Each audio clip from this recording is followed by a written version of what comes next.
What's good? What's good, y'all? UFC 307 press conference just wrapped up. All ready for the fights this weekend, and what a weird press conference. Let's be honest.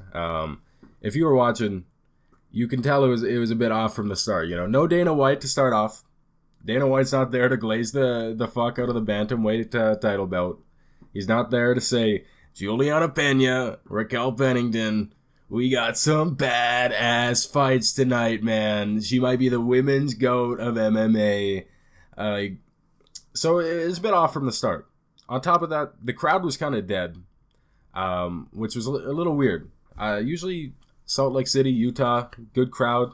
They just weren't feeling it tonight. Although, the only person they were really up for, Alex Pereira, man. This guy's a superstar. Like, let's just be honest. The crowd was pretty dead for most of the press conference, and then Alex Pereira would get on the mic, and the crowd would be chanting Poetan. They would be going crazy, losing their minds. Like, the crowd loves Alex Pereira, and I think it just speaks to, like, not only his activity, how exciting he is in the octagon, but, I mean, he's just got that aura.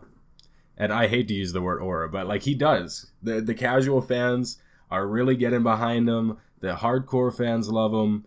And tell me, if Alex Pereira goes to the heavyweight division, that's probably the biggest matchup they can make in the UFC at the moment. Even if it's not John Jones. Alex Pereira unification bout, the pay-per-view numbers on that, I mean, man, Dana White's just salivating thinking about it. That's why at first Dana White said he should stay in his lane, and then he's seen Alex Pereira, he's kind of warming up to the idea because he knows that money's coming in. He knows Alex Pereira is a big money guy. He might be the biggest superstar in the company besides like Islam or John Jones, you know? Alex Pereira carried the press conference. And so the press conference opens. And fuck, every press conference lately, the reporters are just asking the worst, most basic, repetitive questions. First question of the press conference. Alex, where does Khalil rank among your previous opponents? Tell me that shit hasn't been asked at every press conference in like the last year. Where do you think he ranks among your opponents? Where does his striking rank? So, like, they just give these questions that, like, what are you going to say to it? Like, yeah, I mean, he ranks pretty good. I will say the one thing about Alex Pereira, he's always respectful. And I think it's one of the reasons that he is... where he is right now is he's one of the most active champs in the UFC. He's always one of the most exciting, but yet he's never really overlooking his opponents. Like, out of all the fights, this fight could have been the one where Alex was like, yeah, I'm going to run through this guy, going to destroy him. Like, he's number 8. He's never like that. He gave his flowers to Khalil Roundtree. He said, he's watching out for the striking. He's done his study. And, It's the reason Alex is where he is, because he's never overlooking his opponents. He'll turn around in like 3 months and he'll say the same thing about like Magomed or whoever he fights, because Alex Pereira, say what you will, this guy's dedicated, he's focused, he's growing so much through the sport. Like, even, I mean, he was an amazing kickboxer when he entered the UFC. Shit, he's one of the best MMA fighters in the world in just a few years. This guy is dedicated, man. So if I took anything from this press conference, I think it's that Alex Pereira is just one of the best in the world. And I already thought he was going to flatline Khalil Roundtree, but you could bet the farm on it now. Alex Pereira, he's locked in. All right. But they open up the press conference. They say, where does Khalil rank among your opponents? So Alex, he gives his flowers, respect. But the reporter, that's not enough for him. He's got these shit lined up on his sheet.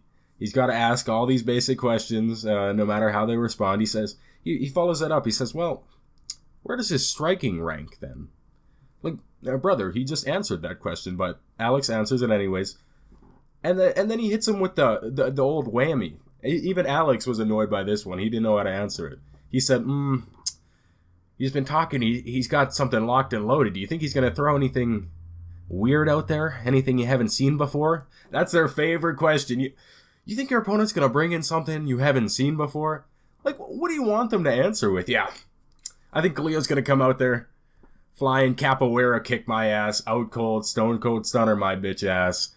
Yeah, I'm losing the title. Like Like, really? What are we doing here? So, anyways, opening the press conference, crowd goes crazy for Alex. Then it just divulges into, man, take the mic away from Juliana Pena. Someone, please. She is awful. Honestly, all the women's fighters, and it's nothing against women. No, there's some great trash talkers. But the women on this card, particularly Juliana Pena, Ketlin Vieira, Raquel Pennington, man, that was rough. that was a rough watch. Raquel Pennington makes Juliana Pena look like Conor McGregor on the mic. Like, I don't know what to say, brother. But thank God Kayla Harrison was there. Kayla Harrison was the MVP of this press conference. My God, she 10-7 Juliana Pena's ass. Kayla Harrison saving this division. In the octagon, she's one of the big, exciting fighters.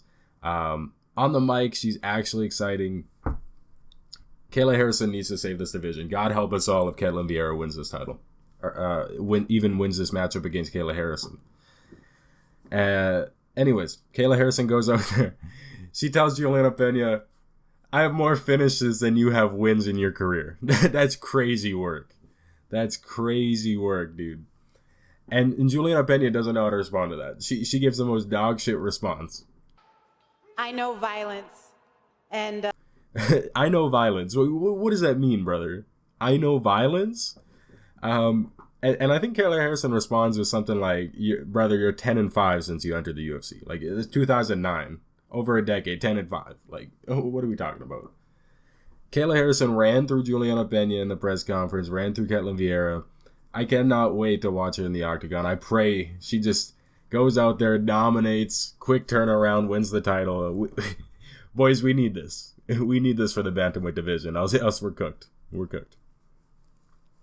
Other than that, Kevin Holland, also one of the MVPs of the press conference, he gassed the fuck out of Roman Dolidze.